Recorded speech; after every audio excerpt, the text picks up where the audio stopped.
Welcome into the Barbecue Live, powered by Hound Hogs BBQ Supply. Check them out at houndhogsbbqsupply.com, at Hound Hogs BBQ Supply on Facebook and Instagram.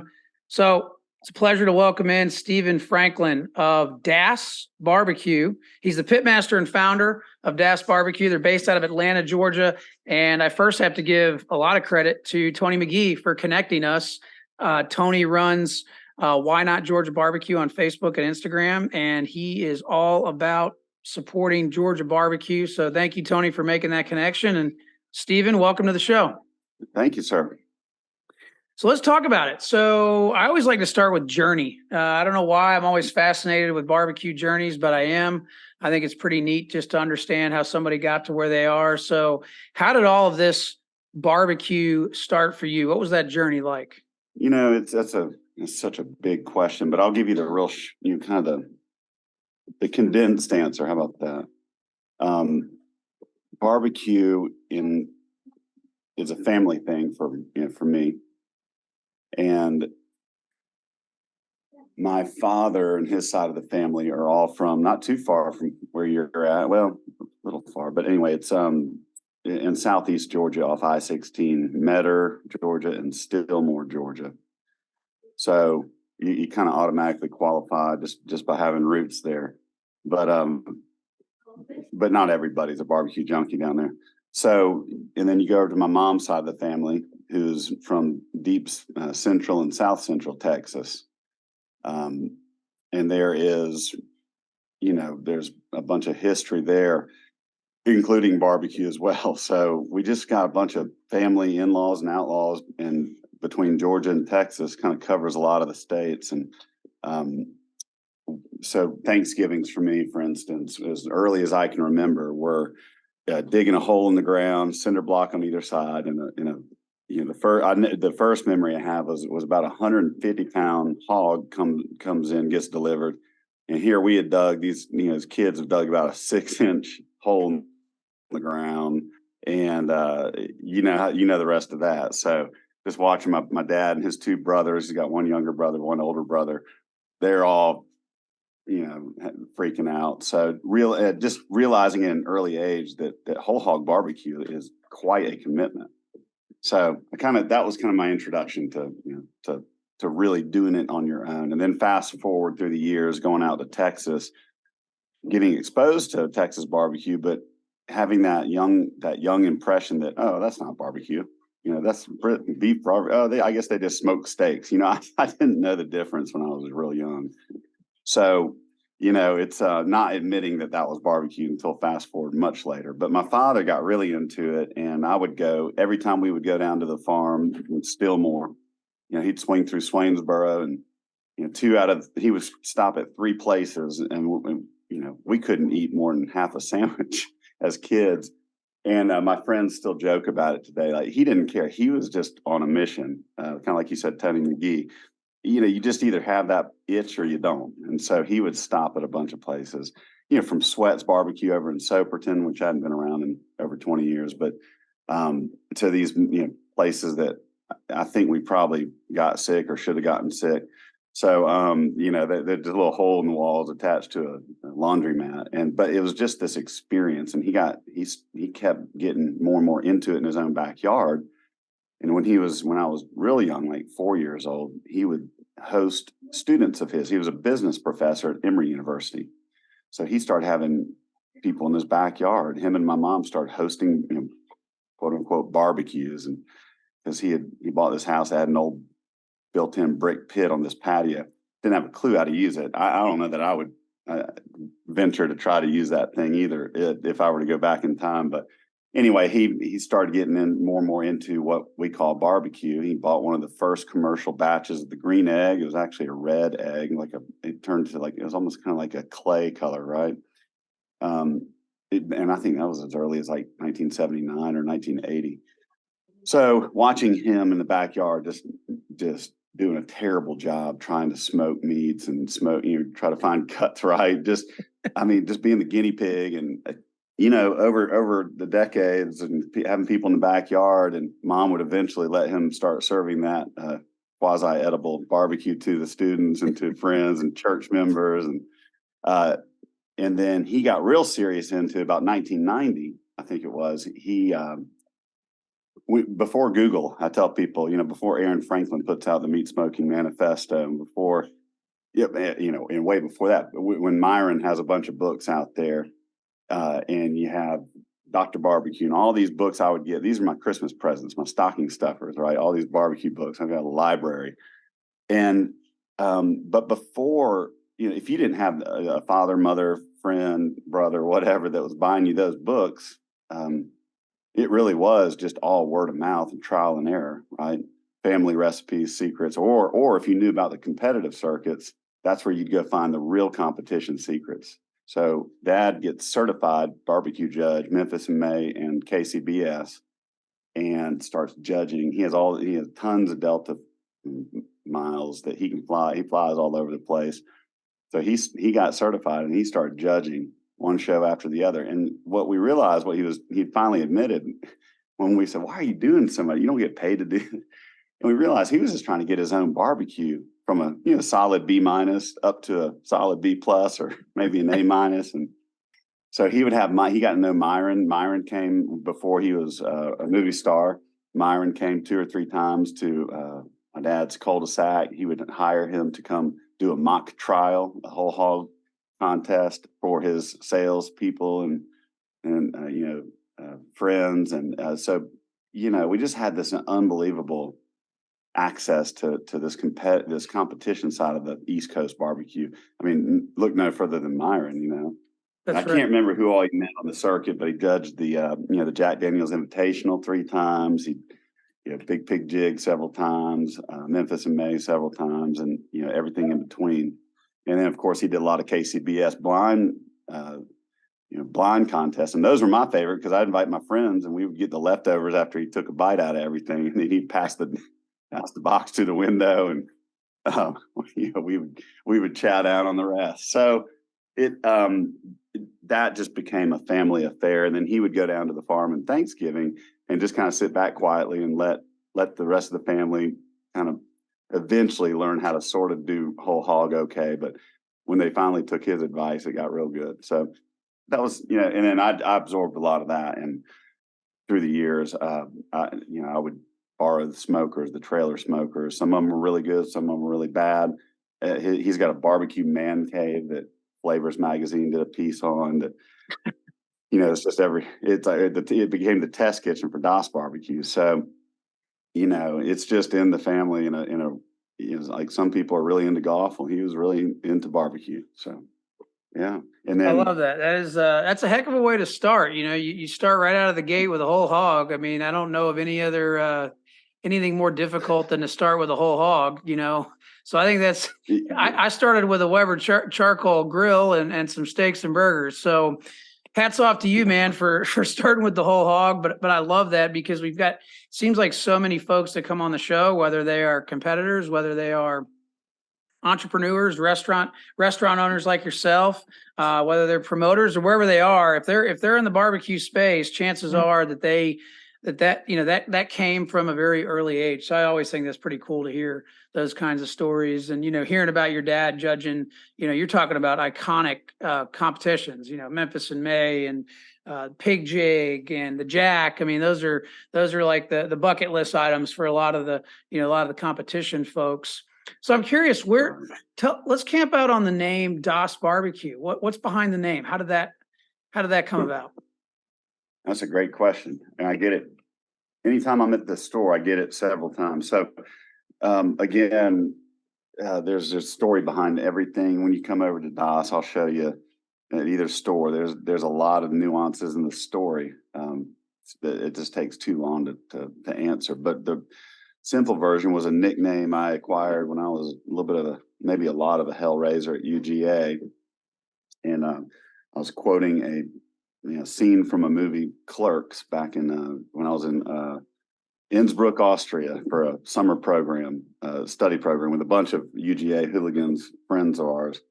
And this character in this movie had a song called Das Berserker. And so I Yeah, we were all. I was just quoting the movie, being a clown, and everyone starts calling me Das or Berserker or Das Berserker, and Das became the easy nickname. So that just kind of stuck with me. And there's a deeper part of that story where I pushed that kind of nickname background away from myself because like I've been sober about, let's see, 11 years and 3 months.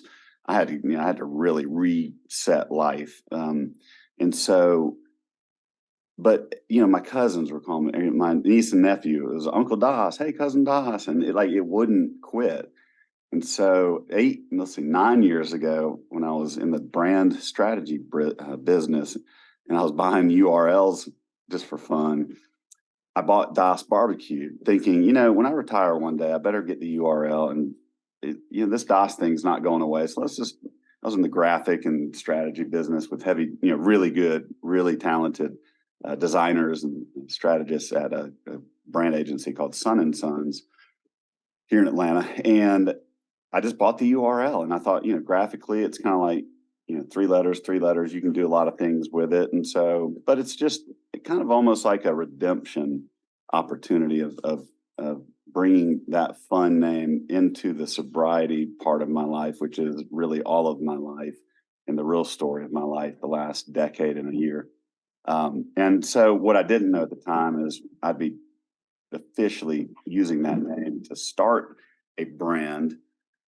When I left that brand agency, and the agency, my best friend from growing up, Wade Thompson, he said, hey, if you decide to do this barbecue thing, let me do the brand work. And as people and friends of mine in Augusta even know that Ware Stewart, I don't know if you know the great brand, another brand agency that I love, friends of ours, Alex Ware and Daniel Stewart, as they will know, that's a real hefty ticket to create a brand and really do it right as far as the visual identity, the story, the graphic assets, all that. So when it came time to move on from the brand agency and scratch my head and say, what am I going to do next? Just through a lot of fear, a lot of asking other men that are mentors of mine to just be real honest with me about what to do. That in the marketing world, the brand world, or one day when I retire barbecue, that it was just this overwhelming, man, you should do this barbecue thing because you're passionate about it, you're versed in it, you can't help but be okay at it. I don't know how bad you are at it, but you probably get better. And it just kind of brings all these elements of my life and my story together in a way that maybe it could allow me to have a chance to be the best human version of myself that I could be on my spiritual quest to just be a good human and to others. And what a better way to serve others through something I love so much. That's right. And knowing that the restaurant business is tricky, it's tough, it's really tough. But also knowing that I love a challenge and there's nothing I can't do, when the power greater than me is kind of calling the shots and I'm just showing up and doing my best, man. So that's really how Das Barbecue. Now, so you got the funny kind of redemption story background, but also in the German, side of the family, in the Texas roots of my mom's family, right? Texas barbecue in a nutshell. You can go, there's lots of information there, but Texas barbecue comes from German and Czech settlers in and around Central Texas, right? And Lockhart, kind of the Mecca, right? You got New Brunsville, Lukenbach. I mean, you start hearing all these names, and as we're visiting more and more out there, I realize there's this, there's the German roots of this story. Got to know, met Aaron Franklin, had my book with me, and he signed it. He looked at it and he goes, "Holy cow! I've never seen my book this used." I said, "Well, you said to use it as a field manual, Aaron, and I took you. I obey." And it was, to getting to know the Black family, Clint Black and son-in-law Eric Linderman. They were real nice to us. People are just out there. Were taking us in the tours, Smitty's and Kreitz, and getting to know Roy Perez. And I realized, wow, man, they're not just good hospitality people, but they want you to see the opera, right? That in most of these Texas joints, when you go to Luling Meat Market, wherever you're going, they invite you to the pits if you just simply ask. right? So I started putting that together, and when I started really formulating the name and the plan of Das Barbecue can be really a tip of the hat of not taking ourselves too seriously, but also honoring that the German origins and of the Texas lineage of barbecues and the Texas temples. And that's where it became more of a serious name, right? More of a robust story of that side of, we're building our own family smokers out of used propane tanks, 1,000 gallons, 500 gallons, 250s, 330s. And it's a real, and brisket, right? Brisket is the ultimate sustainability story. It is one of the original sustainability meats, right? It was pickled. I mean, look at what happened in the Northeast with, places like Carnegie Deli. And then you look at Smitty's over in Lockhart, Texas. Those were once butcher shops, and to survive the Depression and to, survive the grocers that came in and started butchering and selling whole butchered animals, and they couldn't compete with that. A lot of the ones that survived became retail outfits, right? So the same thing's going on in the Northeast United States, all over the world, really.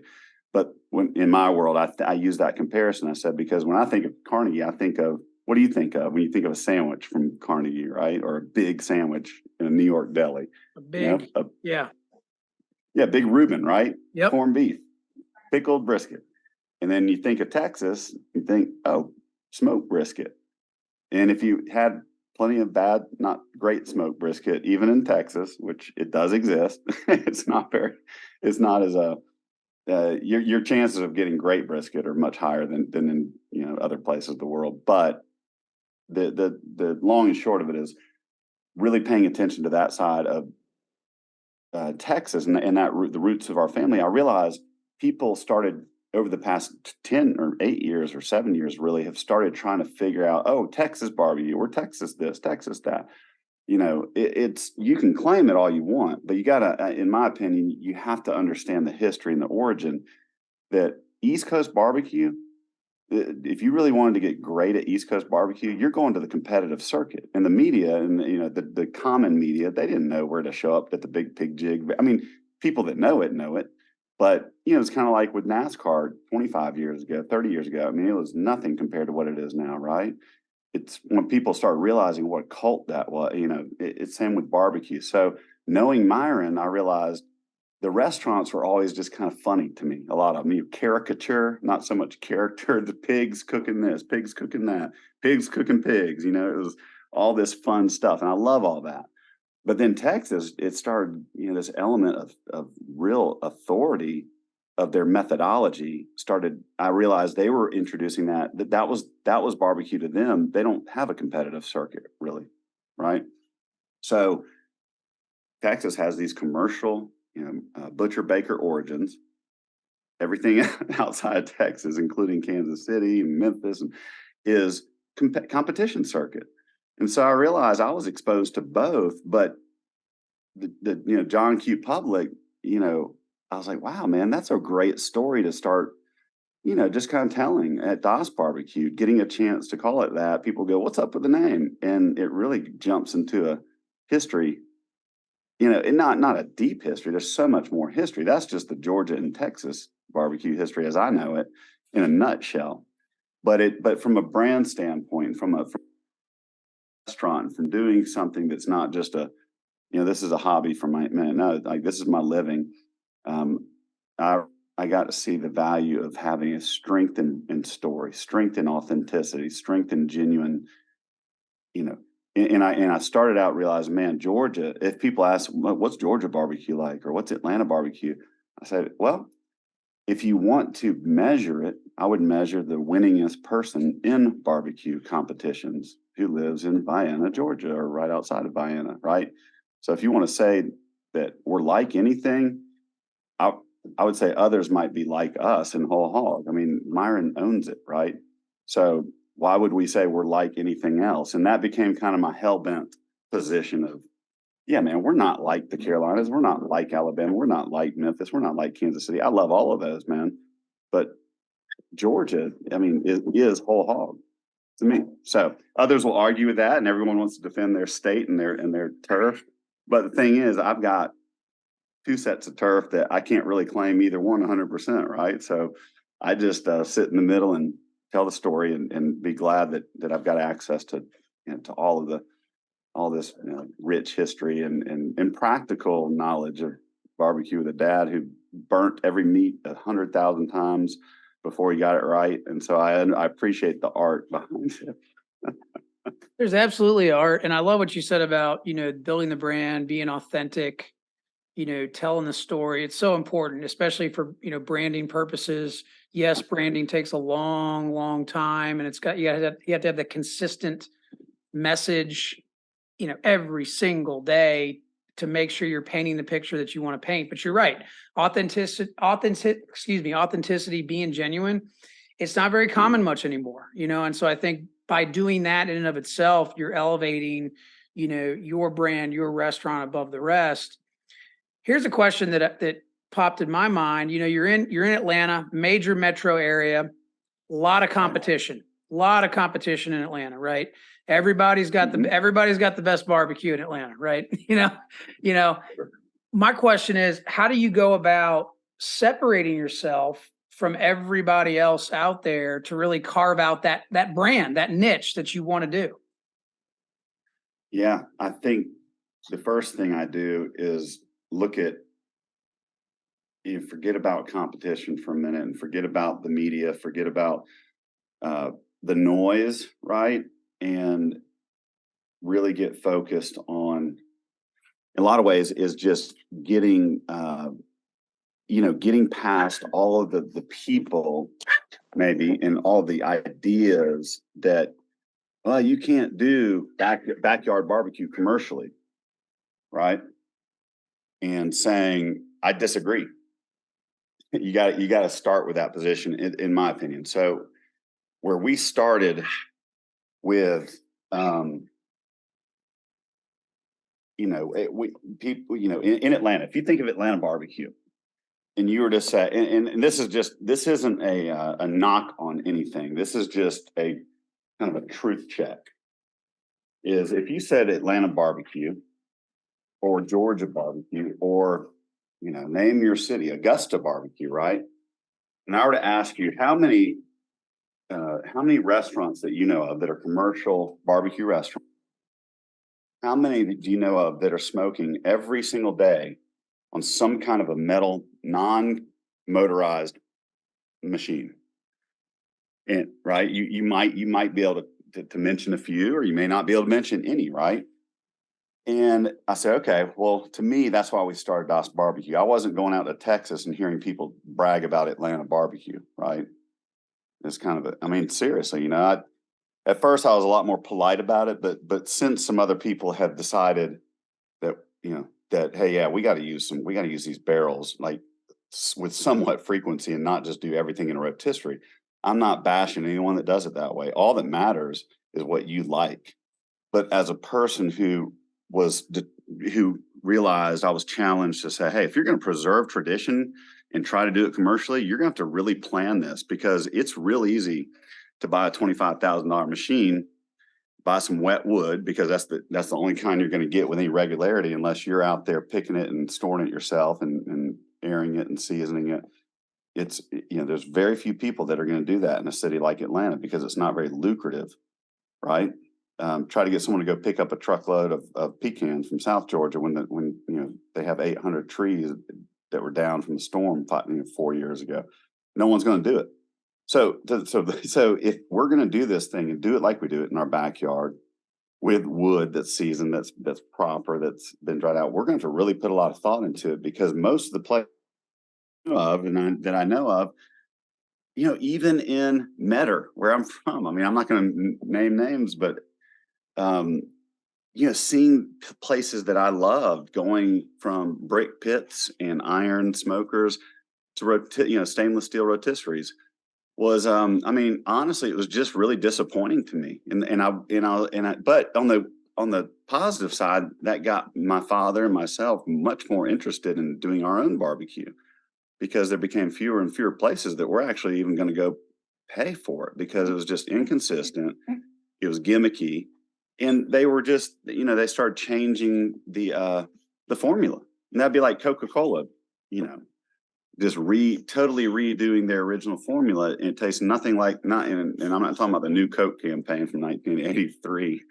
I'm just saying it would be like something that you would revere that much, and like Apple trying to become pineapple, right? Or just name your favorite brand and then think about it. So anyhow, that in Atlanta, I realized if we're going to use barrel smokers, and we actually ended up building ours, although you can buy them a lot more.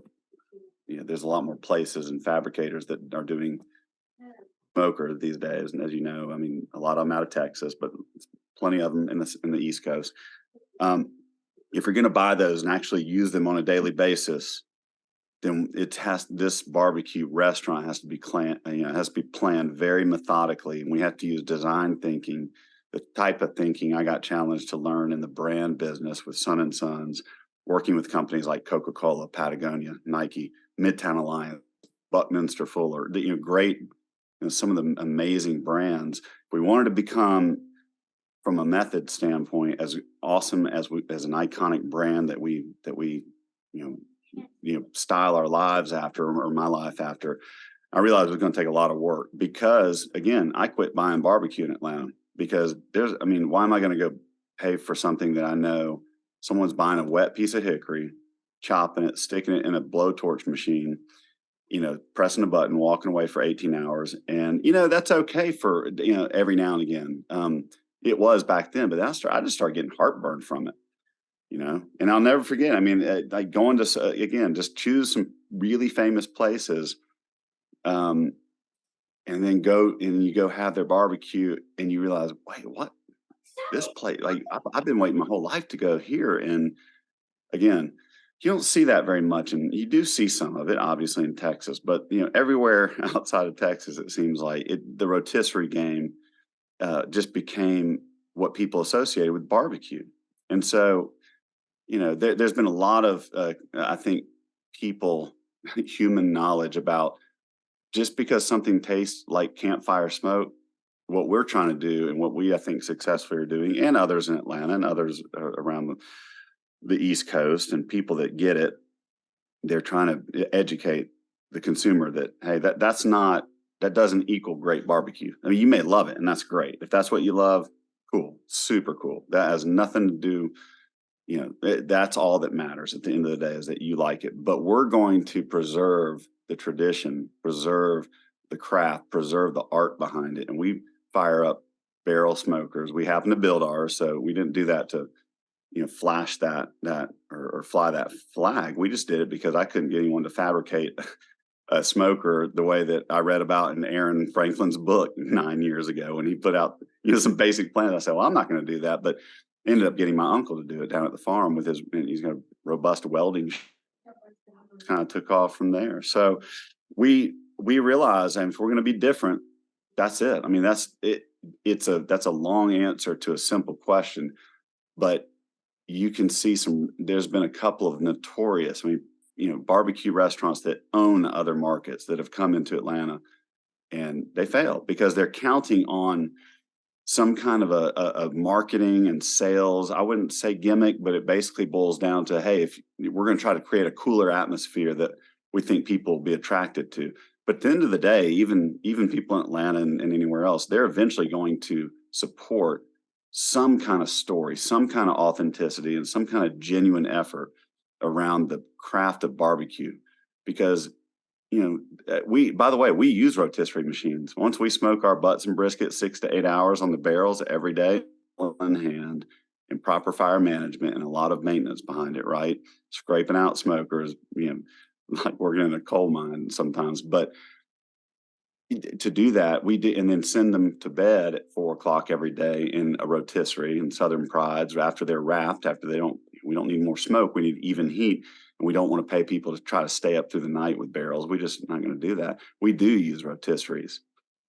So we just decided, hey, there's a hybrid approach to really keep it authentic, and kind of part of our brand missions. And our mission is, in everything we do, every decision we make, we're going to ask ourselves, does it preserve the tradition of our craft? And does it embrace the future, embrace innovation, where the two can be in harmony and not in conflict? I love that. The hybrid approach, I think, is great. And I love, you've talked about Aaron Franklin's book several times, and I just finished reading it. So the timing is perfect. It's a phenomenal book. In fact, I'm myself working on trying to obtain a spent propane tank that I can turn into what he built. But I agree with you. I think that, when I look at some of the best barbecue places in the country, maybe even the world, the one thing that stands out to me is, well, two things. One, it's the consistency. And two, it's the almost, like, I would say, I think cult is probably the wrong word, but a very passionate fan base. Very Right. passionate. I mean, you think about people waiting in line 5 hours to have, lunch at Franklin Barbecue in Austin, or waiting 5 hours to go out to Snow's Barbecue, right outside of Right. Austin, and in both those cases, they're doing exactly what you're talking about. They're shoveling hot embers into smokers. I mean, I don't know that Aaron uses rotisseries at all. But I really have never thought about that hybrid approach. I think that makes a lot of sense, because I tend to be I'm very much like you. I like the traditional approach. But I also want to be able to cook on any cooker that somebody puts in front of me. If they put That's a right. pellet grill, I want to be able to cook on it. If they put a rotisserie, I want to be able to cook on it. And so, the running joke at my house is, well, when are you going to start selling some of these smokers? Because you keep buying them, and now we're running out of room in the garage. Right. But to your point, I mean, a lot of folks think they know what great barbecue is. But then when they actually have great barbecue, they're just completely speechless almost. They just don't know what to say. So I love that. I love the fact how you're balancing that with the brand. And I will say that I think a lot of folks in barbecue miss the branding aspect of it, especially competition teams. They absolutely miss the branding aspect of it. And that is, for me anyway, and probably for you, just one thing I refuse to lose. I mean, that's something we can control. We can control consistency of our posting and our pictures, et cetera. So, anyway, you talked about, I think the saying that you just said was, basically, preserving the past, but looking forward to the future, or something along those lines. That wasn't exactly what you Yeah. said, but it was something along No, those that's it. lines. Yeah. Let's camp out on the future for a second. So Yeah. you're building this brand in Atlanta. You've obviously established yourself now as one of the best barbecue places there, which is saying something, right? Because it is a big city. There's a lot of other places people could go. What's on the horizon? What do you guys see in terms of, what's the future look like for Das Barbecue? Yeah. That's a great question. And it's it's kind of a broad question. So I'll kind of rewind half a second. So I gave you our kind of our mission statement. I'm a big Simon Sinek fan, where he talks about brand. It's really just psychology, but talking about the world that we live in. What they're always talking about, what they do. What's next or whatever. What is the product? What is the product? Tell me what the product is. Tell me what the price is. Well, I think nowadays we're kind of sick of hearing. I mean, especially nowadays, I hear so much what that we try to tune that out, right? And Simon's approach was, rather than talk about what you do, why don't you try to talk about maybe how you do it, which is what we just talked about, right? How are we venturing to the future? But to understand what we're doing in the future, I'll just share with you our why statement. So why we do what we do at Das Barbecue, how we're going to try to do it, and doing. So I'm just kind of reversing it a little bit, and this is not original in that regard. I'm taking that from a person who speaks on leadership and organizational growth and excellence, from that standpoint. So most of what I tell you, or most of what I speak, none of this is original, right? I mean, very little of it is original. Even how we smoke barbecue. I mean, let's not all kid ourselves that in the commercial world, until Aaron Franklin put out the book, not very many people knew how to do brisket to the way that we expect it now. Okay. It's just a simple fact. Make no mistake. He made all the secrets available. If you read that book backwards and forwards, like I did, and I know you will, he gives it all to you. You just have to kind of put together the pieces. But so to answer your question, we decided at Das Barbecue, what are we trying to do? Like, why are we getting out of bed every day? And it became a two-part answer. It was, there's a lot of imagination, a lot of creativity in the barbecue world, but we want to help commercially. We want to help reimagine the barbecue experience, right?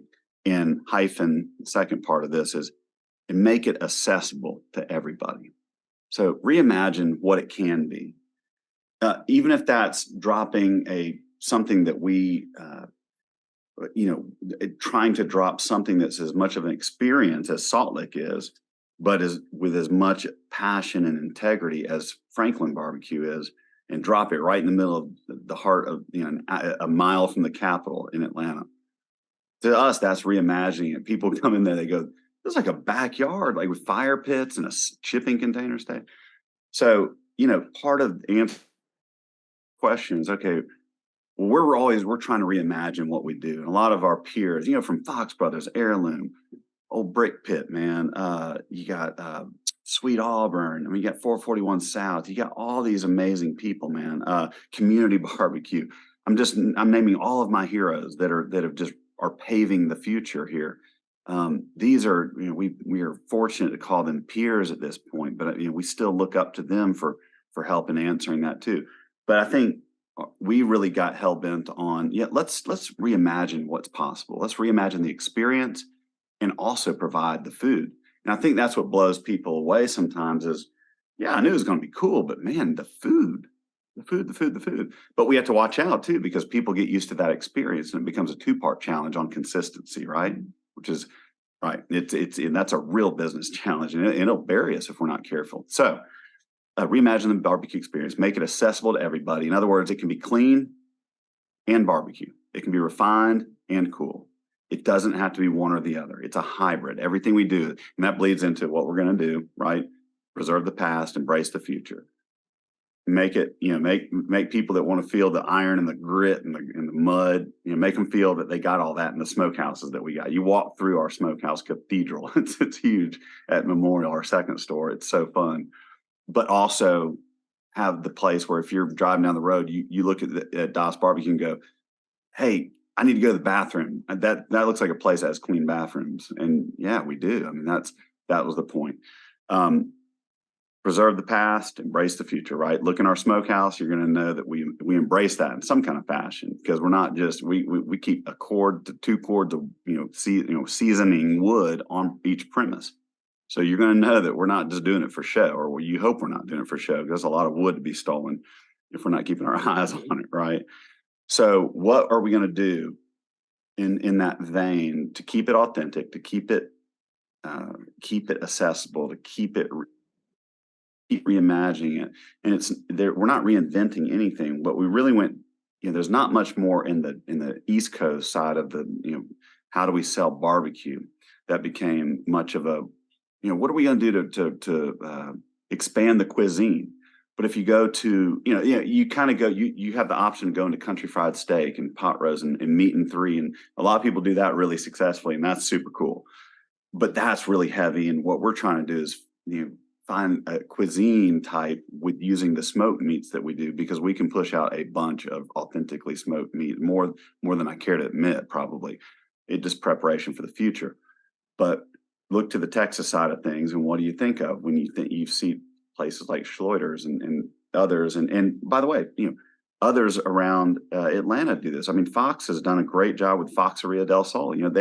They're constantly offering a Tex-Mex style, special or cuisine.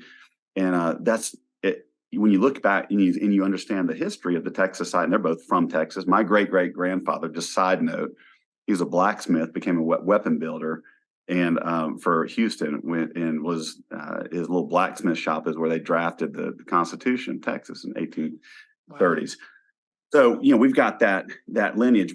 I didn't I've spent a lot of time in Texas, but Jonathan and Justin, they're from Texas. They lived there.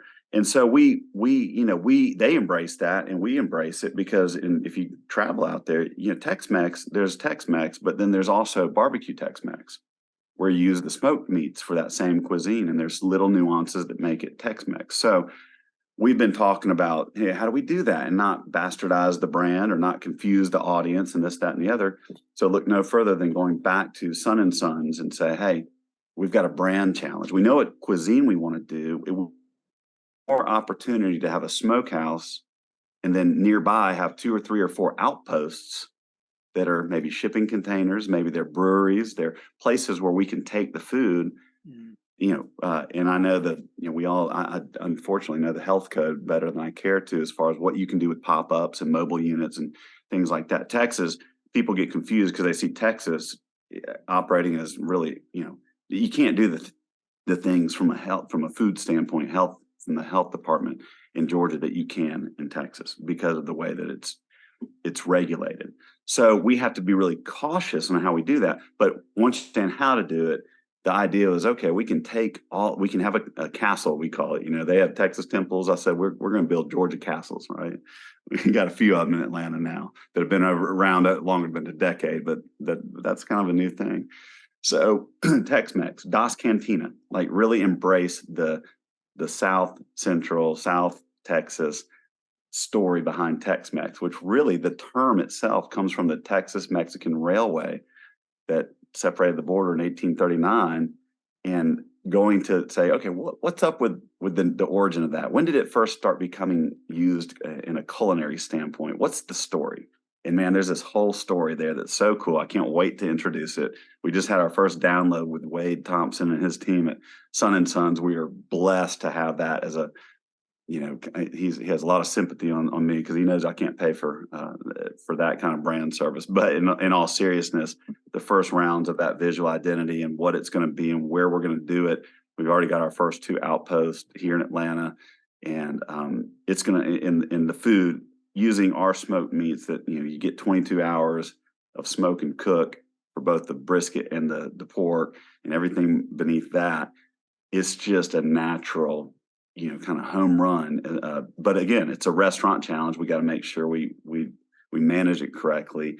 And it's got to be consistent. It's got to be fresh. It's got to be, we're not trying to be like, taqueria this or Mexican that. We're not trying to be like everybody else. We're just doing what is a natural progression of what our family does out in Texas and what we do here with Rivers. So that's I love that. I mean, I think you're exactly right. And something I wanted to point out for our listeners, if you're on Instagram, follow Das Barbecue. It's Das_BBQ. But one of the things that I thought was pretty neat is if you follow them on Instagram, you'll see as soon as you pull up that profile, smoked meats and fresh sides every day, no freezers or fryers, family built barrel smokers, and commercial rotisserie finishers, Georgia and Texas heritage. So it's all right there. I mean, it's a very, congruent theme from our discussion, but even on your social media presence. I think that's important to have, and I think that you're absolutely right. In today's world, it seems like, just my amateur observation, I don't own a restaurant. That is the next progression for me. You talked about progression. That's my next progression. But from my observation, it seems like a lot of these restaurants just are so focused on quantity that quality falls off. And I can somewhat understand that. To me, I'd much rather take the approach of, hey, look, we're going to cook, X amount of brisket, and when it's gone for the day, it's gone. and if that's at 1 o'clock in the afternoon, okay. If that's at 11 o'clock in the morning, okay.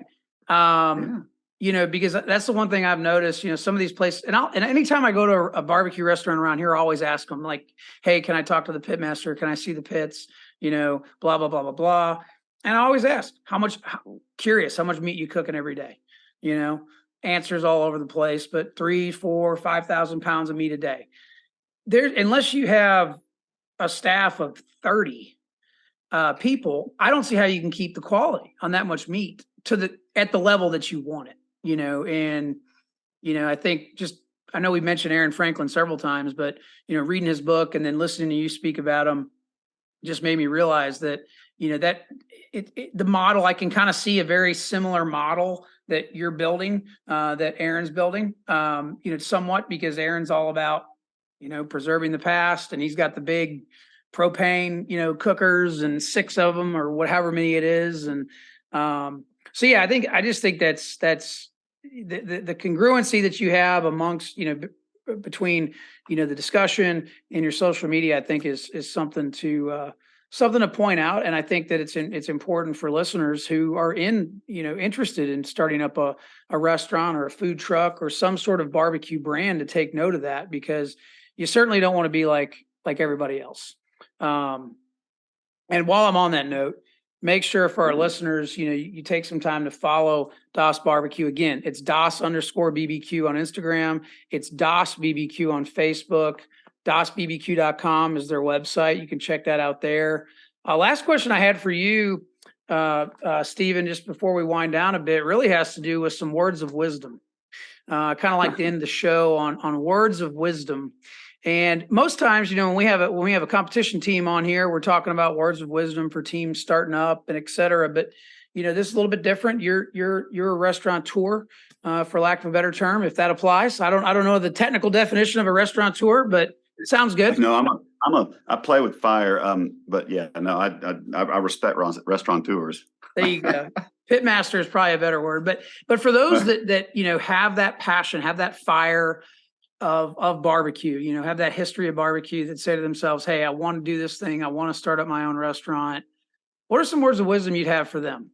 Man, that's a really great question. I think I would challenge them to be crystal clear on why they're doing it, be able to articulate, read the book, start with why. As far as, if there's just one piece of wisdom that I learned, was if I could get really clear about why we were going to be doing this, and then I could say, okay, well, that's going to inform how we're going to do this. And eventually what we did, I realized it could be barbecue, it could be picking apples, it could be whatever. That a foundation of any great thing or any great movement, any great anything in my world starts with getting a real clear purpose of, why am I doing this, right? Because if the answer is just to make a bunch of money, it would be a lot easier to go buy Subway franchises. I mean, literally, it's just not. That's not a good answer. Yeah, it's just not. But if you but you can make a lot of money. I mean, again, like, I would have never tried this had it not been for the heroes of barbecue I talked to you about, and to see, like, wow, man, I can actually make a living at this, but I don't have to work really hard, because those people work really hard, men and women, husband, wife teams here. And sure enough, it gave me the courage to try it. So I would say, get real clear on why you're doing it. Would be that first part of that piece of wisdom that I was challenged to do. And then ask for help. Something that hospitality people, we have a real hard time asking for help and finding people that are willing to give it all away. Just like, I mean, whether, regardless of your opinion on Aaron Franklin, you got to get around people that are giving it away because they want the craft to succeed and to be authentic as best as possible in their lifetime and lifetimes after. So that's, figure out why you're doing it, and then the rest will follow. And get the right mentors, and they can ask for help. Because, like, in the world of the restaurateurs, these men and women love to give back. The right men and women love giving back. So stay close to them, and steer away from people who act arrogant in that world, because you're not going to learn anything. You're just going to get discouraged. That is a powerful, powerful way to end the show. Probably one of the best ways to end the show I've had as of late. So you hit the nail right on the head. Stay authentic. Use some mentors. Ask for help. Don't be afraid to admit when you're wrong. Preserve that tradition, which I think you're doing a phenomenal job of. And I've enjoyed the discussion. Again, our listeners, Das BBQ. We're talking with Stephen Franklin. He's the pitmaster and founder. Check him out. Das_BBQ on Instagram, Das BBQ on Facebook, and DasBBQ.com online. Stephen, appreciate it as always. And thanks again for the discussion. Thanks a lot, Kurt. I appreciate you, man, and carry on. And thanks for promoting this wonderful art.